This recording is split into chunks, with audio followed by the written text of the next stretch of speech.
अपनी पत्नी की ये 3 चीजें प्रत्येक मनुष्य को देखनी चाहिए। मित्रों, अपनी पत्नी की यह 3 चीजें जो प्रत्येक मनुष्य को अवश्य ही देखनी चाहिए। यदि कोई मनुष्य अपनी पत्नी की यह 3 चीजें देख लेता है तो उसके घर में कभी भी गरीबी नहीं आती है और उसके घर में माता लक्ष्मी का सदा ही वास बना रहता है तथा घर में सुख शांति बनी रहती है और घर खुशियों से भर जाता है। मित्रों, आज के इस वीडियो में हम आपको बताएंगे कि स्त्री की वह कौन सी 3 चीजें हैं जो प्रत्येक मनुष्य को अपनी पत्नी की यह 3 चीजें जरूर देखनी चाहिए और भगवान श्री कृष्ण जी ने इसके बारे में क्या बताया है कि वह कौन सी 3 चीजें हैं जो एक शादीशुदा पुरुष को अवश्य ही देखनी चाहिए। मित्रों, एक समय की बात है जब भगवान श्री कृष्ण अपने सिंहासन पर विराजमान थे, तभी देवी सत्यभामा उनसे मिलने के लिए जाती हैं। तो देवी सत्यभामा को देखकर भगवान श्री कृष्ण ने कहा, हे देवी, क्या बात है, आज आप अचानक से यहाँ पर क्यों आई हैं? तो देवी सत्यभामा ने कहा, प्रभु, आज मैं आपसे एक प्रश्न का उत्तर पूछने के लिए आई हूँ और मैं चाहती हूँ कि आप मेरे प्रश्न का उत्तर देकर मुझे संतुष्ट करें। तो भगवान श्री कृष्ण मुस्कुराते हुए बोले, हे देवी, तुम्हारे मन में जो भी प्रश्न है मुझे निश्चिंत होकर बताओ, मैं तुम्हारे प्रश्न का उत्तर अवश्य ही दूंगा। तो देवी सत्यभामा ने कहा, प्रभु, मेरा प्रश्न यह है कि स्त्री की वह कौन सी 3 चीजें हैं जो प्रत्येक मनुष्य को अपनी पत्नी की अवश्य ही देखनी चाहिए और जिसे देखने वाला व्यक्ति कभी भी गरीब नहीं रहता है और उसके घर में सदा ही माता लक्ष्मी का वास होता है। तो भगवान श्री कृष्ण ने कहा, हे देवी, आपने संपूर्ण मानव जाति के कल्याण हेतु अत्यंत उत्तम प्रश्न किया है, किंतु इस प्रश्न का उत्तर मैं आपको एक कथा के माध्यम से दूंगा और इस कथा को सभी को सुनना चाहिए। जो भी पति पत्नी गृहस्थ जीवन में हैं, उन्हें तो अवश्य ही सुनना चाहिए, क्योंकि इस कथा को जो भी पूरा मन लगाकर अंत तक सुनता है उसके घर में कभी भी धन दौलत की कमी नहीं होती है। तो देवी सत्यभामा बोली, आप कथा सुनाइए प्रभु, मैं कथा को पूरा मन लगाकर सुनूंगी और जब तक आपकी कथा समाप्त नहीं हो जाती मेरा मन कहीं और नहीं जाएगा। तो भगवान श्री कृष्ण कथा को सुनाते हुए बोले, एक समय की बात है जब एक नगर में एक गरीब किसान रहता था और वह इतना अधिक गरीब था कि उसके घर में खाने पीने का कोई सामान तक नहीं था। वह कभी भोजन करता तो कभी भूखे पेट ही सो जाता था और उसके पास पहनने के लिए कोई वस्त्र भी नहीं थे। वह एक ही वस्त्र को रोज पहनता था। उसकी पत्नी बहुत अधिक सुंदर थी और वह अपनी पत्नी से बहुत प्रेम करता था, किंतु उसकी पत्नी को अपनी सुंदरता पर अहंकार था और वह घर में अपनी ही मनमानी करती थी। वह अपने पति की एक भी बात नहीं मानती थी, जिसके कारण वह किसान परेशान रहता था। और फिर एक दिन किसी बात को लेकर उसकी पत्नी और उसके बीच बहुत अधिक लड़ाई झगड़ा हुआ। फिर उसी दिन से उसके घर में रोज लड़ाई झगड़ा होने लगा। उसकी पत्नी उस किसान की एक भी बात नहीं मानती थी और अपनी ही मनमानी करने लगी। फिर एक दिन उसकी पत्नी उससे कहने लगी, तुम्हारे पास तो कुछ भी नहीं है। खाने के लिए ना रोटी है और ना पहनने के लिए कपड़े। पता नहीं मैंने तुम जैसे भिखारी इंसान से विवाह क्यों कर लिया। मुझे तुमसे विवाह करके बहुत पछतावा हो रहा है। मैं इतनी सुंदर हूं, मेरी शादी तो किसी अमीर घर में भी हो जाती। मेरी किस्मत ही फूटी थी जो मैंने तुमसे शादी कर ली। फिर अपनी पत्नी की यह बातें सुनकर वह किसान बहुत अधिक दुखी हो गया और एकांत में बैठकर सोचने लगा, मेरी पत्नी सत्य ही कहती है, मेरे पास है ही क्या? ना तो मेरे पास खाने को अन्न है, नहीं मेरे पास पहनने के लिए अच्छे कपड़े हैं, और मैं करूं भी तो क्या करूं? फिर उसने सोचा कि मैं राजा के दरबार में जाता हूं और उनके यहाँ पर नौकर बन जाता हूं, जिससे कि राजा जी मुझे खाने के लिए अन्न तो देंगे ही, साथ में पहनने के लिए अच्छे कपड़े भी देंगे।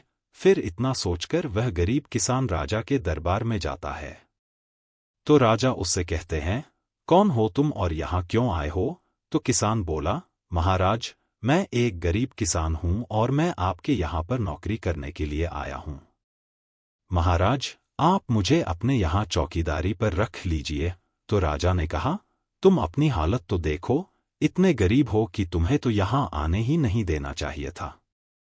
दरवाजे से ही भगा देना चाहिए था, और मेरे दरबारी भी तुमसे अच्छे वस्त्र पहनते हैं। मैं तुम्हें अपने यहाँ पर नौकरी नहीं दे सकता, मेरे यहाँ से निकल जाओ। फिर वह किसान अपने घर आता है और चुपचाप एकांत में बैठ जाता है। फिर उसके मन में एक विचार आता है कि क्यों ना मुनि वशिष्ठ जी से इस समस्या का समाधान पूछा जाए, क्योंकि मुनि वशिष्ठ जी ही बता सकते हैं कि मैं दिन प्रतिदिन इतना गरीब क्यों होता जा रहा हूं। फिर इतना सोचकर वह किसान मुनि वशिष्ठ जी के आश्रम में जाता है और देखता है कि मुनि वशिष्ठ जी अपनी कुटिया में ध्यान लगाए बैठे थे। फिर जब मुनि वशिष्ठ जी ने आंखें खोली तो देखा कि एक दुखी व्यक्ति उनके सामने खड़ा है। तो मुनि वशिष्ठ जी ने उस गरीब किसान से पूछा, हे वत्स, तुम कौन हो, इतना चिंतित क्यों हो? तो किसान बोला, हे मुनिवर, आपसे एक समस्या का समाधान पूछने के लिए आया हूं। तब मुनि वशिष्ठ जी ने कहा, किस समस्या का समाधान पूछने आए हो? निश्चिंत होकर पूछो, मैं तुम्हारी समस्या का समाधान अवश्य ही करूंगा। तो वह गरीब किसान बोला, हे मुनिवर, मैं बहुत अधिक गरीब हूं और मेरे पास ना तो खाने के लिए अन्न है और ना पहनने के लिए वस्त्र हैं, और मेरे गरीबी के कारण मेरी पत्नी मुझसे हमेशा लड़ती झगड़ी रहती है। मैं दिन भर बहुत मेहनत करता हूं, फिर भी थोड़ा सा ही धन कमा पाता हूं, जिससे मैं किसी तरह अपने परिवार का पालन पोषण करता हूं, और कभी भोजन करता हूं तो कभी भूखे पेट ही सो जाता हूं। इसीलिए हे मुनिवर, आप मुझे कोई ऐसा उपाय बताएं जिससे मैं बहुत अधिक धनवान बन जाऊं और मेरी पत्नी भी मुझसे लड़ाई झगड़ा न करें।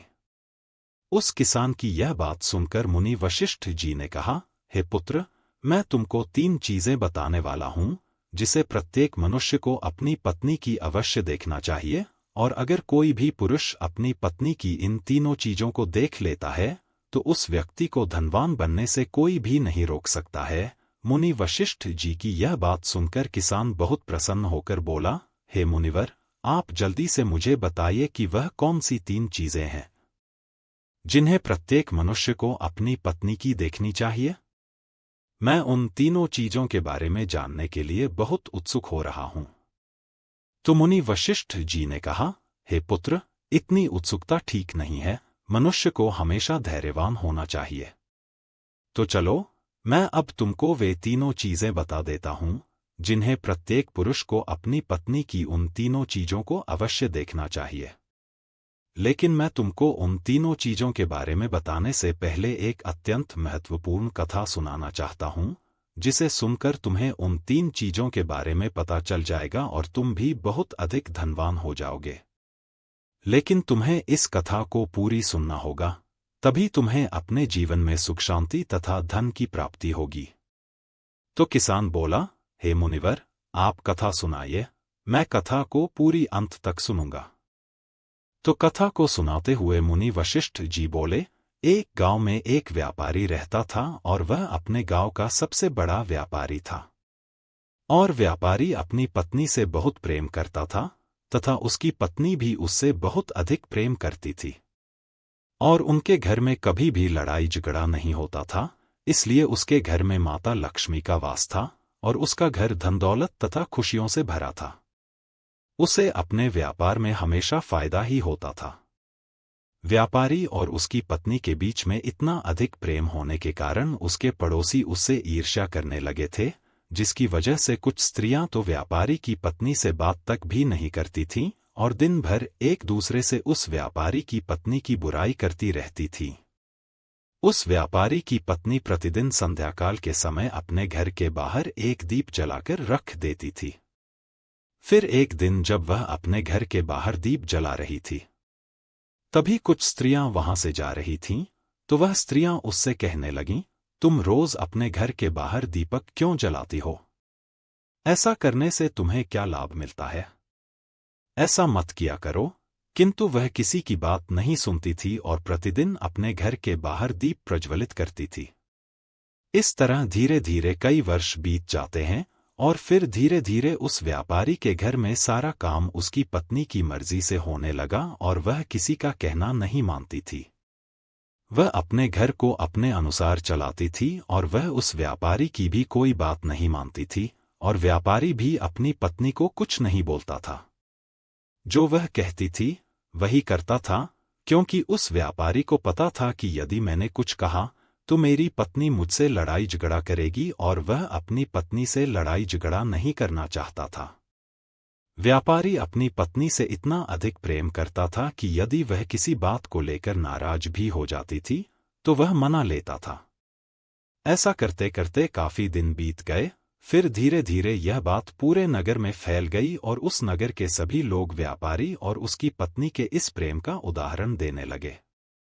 फिर धीरे धीरे यह बात राजा के दरबार में पहुंच गई कि व्यापारी और उसकी पत्नी आपस में बहुत अधिक प्रेम करते हैं। जब यह बात राजा को पता चली तब उसने अपने सैनिकों को बुलाया और उनसे कहा, जाओ, उस व्यापारी और उसकी पत्नी को बड़े आदर सत्कार के साथ राजमहल में लेकर आओ, हम उन दोनों का सम्मान करना चाहते हैं। फिर राजा के सैनिक उस व्यापारी के घर जाते हैं और उस व्यापारी से कहते हैं, चलो, आप दोनों को राजा साहब ने अपने दरबार में बुलाया है।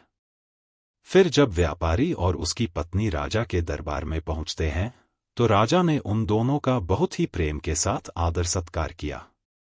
उसके बाद उन्हें थोड़ा सा धन दे देते हैं, जिसको पाकर वह व्यापारी और उसकी पत्नी बहुत प्रसन्न हो जाते हैं और फिर प्रसन्नता पूर्वक अपने घर चले जाते हैं। उसके बाद राजा सभी नगरवासियों को अपने दरबार में बुलाता है और नगरवासियों से कहता है, आज रात को सभी लोग अपने अपने घरों में व्यापारी और उसकी पत्नी के बीच इतना प्रेम होने के कारण अपने घर के बाहर दीप जलाएंगे, जिससे उन दोनों का प्रेम और अधिक मजबूत होगा। राजा की यह बात सुनकर उस नगर के सभी लोगों ने अपने अपने घरों में दीपक प्रज्वलित किए, किंतु सभी लोगों के घरों के दीपक थोड़ी ही देर में बुझ जाते हैं, लेकिन उस व्यापारी के घर का दीपक जलता रहता है और उसका प्रकाश बहुत दूर तक फैल रहा था। फिर राजा ने अपने मन में सोचा, क्यों ना अब मैं बाहर चलकर देखूं कि किस किस ने अपने घरों में दीपक जलाए हैं। इतना सोचकर राजा अपने घर से बाहर निकलता है तो वह देखता है कि उस नगर में किसी घर में कोई भी दीपक नहीं जल रहा है, लेकिन उस व्यापारी के घर में जलाया हुआ दीपक अभी भी जल रहा है। राजा अपने नगर की तरफ देख ही रहा था कि इतने में वहां पर उनकी रानी आ जाती है। तो राजा अपनी रानी से कहते हैं, देखिए, किसी के भी घर में दीपक नहीं जल रहा है, सभी के घरों के दीपक बुझ गए हैं, किंतु उस व्यापारी के घर में अभी तक दीपक जल रहा है। इससे स्पष्ट होता है कि वह व्यापारी और उसकी पत्नी आपस में एक दूसरे से बहुत अधिक प्रेम करते हैं। उन दोनों के बीच इतना प्रेम होने के कारण ही उनके घर का दीपक अभी तक जल रहा है। लेकिन रानी राजा की बात से सहमत नहीं होती है और राजा से कहती हैं, हे महाराज, मुझे नहीं लगता है कि उन दोनों के बीच इतना अधिक प्रेम के कारण यह दीपक इतनी देर तक जल रहा है। दीपक के इतनी देर तक जलने का कारण कुछ और ही है।